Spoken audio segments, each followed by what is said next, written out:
Hi everyone. There's a cute guy in Serbia who mostly works under the name You. He now makes videos showing his love-hate relationship with Eurovision, but he used to make videos where he went through every season of RuPaul's Drag Race and the extended franchise and quantify the Queen's track records. He now only does this for some US seasons, and he has a bunch of seasons he hasn't quantified, particularly because, let's be honest, they're churning out like 20 seasons a year now. And also, although I like him as a YouTuber and as a person, I don't like his scoring system because it has a lot of statistical problems. So I've decided to go through every season I can and talk about the Queen's track records. Much like Alaska and Willem, I'm starting from the very beginning and staying somewhat in order. So here's RuPaul's Drag Race US Season 1. First, here's the raw data I'm using. It comes from the Drag Race Fandom Wiki.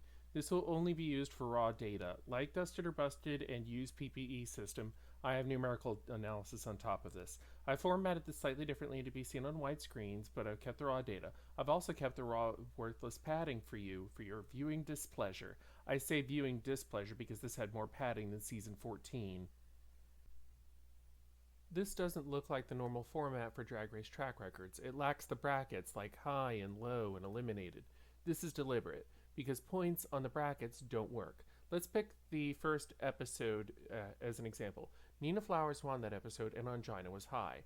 In Dusted or Busted, Angina would only get 1 point while Nina would get 2. That's twice the score increase for only outperforming one other queen.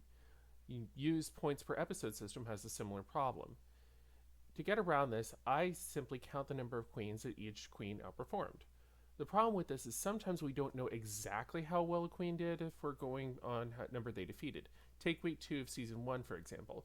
BB and Jade were both in the bottom 4, but they weren't in the bottom 2. So did BB beat Jade, or did Jade beat BB? We don't know. The easy option is to just track both. We know BB defeated 2 queens at minimum and 3 at maximum, because she was in the bottom 2, but we don't know if she outperformed Jade. We'll start with episode 1. There were 9 competitors, which means the maximum number of queens defeatable was 8. Nina did this. Her being amazing is not news. Angina beat all of her competition except for Nina, so she defeated 7. So for the two of them, we know the number is exactly 8 and 7. On the opposite end, we have Pork Chop. She defeated nobody because she ended up in the bottom 2 and then lost a lip sync due to not getting the words when half the words are supermodel or work. Her minimum and maximum are exactly 0. Akash was also in the bottom 2, but beat Pork Chop, so we know she beat exactly one other competitor. Her minimum and maximum are 1. Rebecca was in the bottom 3, but not the bottom 2, so we know she beat 2 competitors. If I have to explain that math, contact a local school board about kindergarten enrollment. Everybody else in the first episode beat everyone in the bottom 3, but was beaten by Angina and BB, but we don't know the internal order, so they have a maximum of 6 and a minimum of 3 each. Moving on to episode 2, Tammy Brown's Planet 15 was tidally locked and she did not break the dawn, so she has a minimum and maximum of 0. Akasha did the exact same thing of winning a lip sync by default, same score. Jade and BB were in the bottom 4 but not the bottom 2, listen to the example earlier. Angina won with 7 competitors, so her min and max are 7. Everyone else beat the bottom 4, but we don't know their internal order, so they have a max of 6 and a minimum of 4. Episode 3 was the harbinger for Drag Race to come.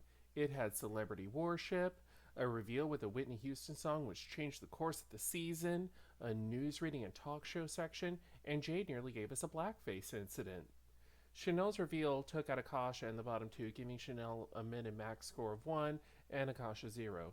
Jade barely escaped the bottom 2 and barely escaped a scandal with a min and max score of 2. BB won, thus getting a min and max of 6. Everyone else was between them with min and max scores of 3 and 5. Episode 4 wouldn't be made as part of a US season today. It directly talked about the AIDS crisis. That was doable for Drag Race as a gay show for the LGBT plus community, but it's not doable as a gay show for the primarily straight American audience, because the US version of Drag Race no longer has the edge to confront an abusive society, because it now supports said society. Shout out to Angina. Jade was eliminated with a min and max of 0. Rebecca took her out and got a min and max of 1. Chanel's flawed approach was a risk that kept her out of the bottom 2 with a min and max of 2. Angina justifiably won with a min and max of 5. BB and Nina had a max of 4 and a min of 3 each. And now for the makeover challenge. Season 1 set the standard for makeover challenges. A challenge with anything goes judging for whatever benefits production. I now have no idea why Rebecca won. Maybe they had a sponsorship fall through with DaytimeStreetwalkerClothes.com. Angina was robbed with a min and max score of 0. BB was in the bottom for reasons beyond me with a min and max of 1. Nina was low with a min and max of 2.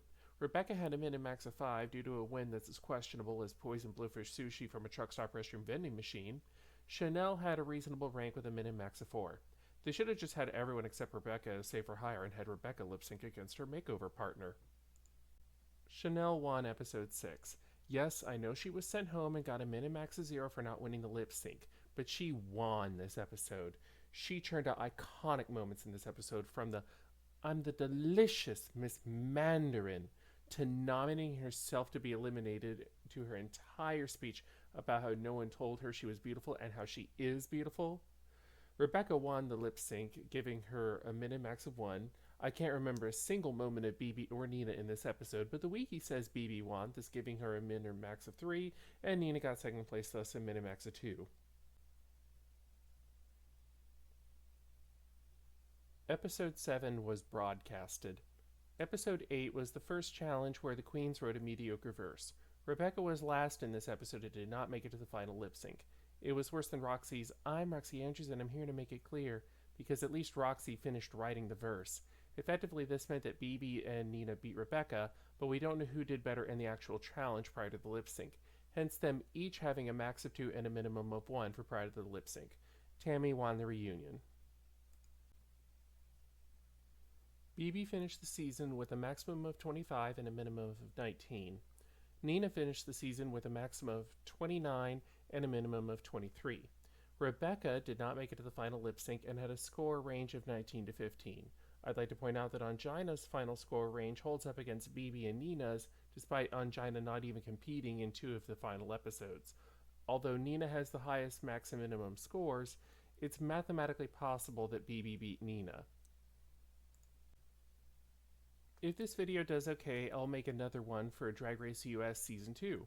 Also, like, comment, share, prosecute the Vatican for running a concentration camp in Canada.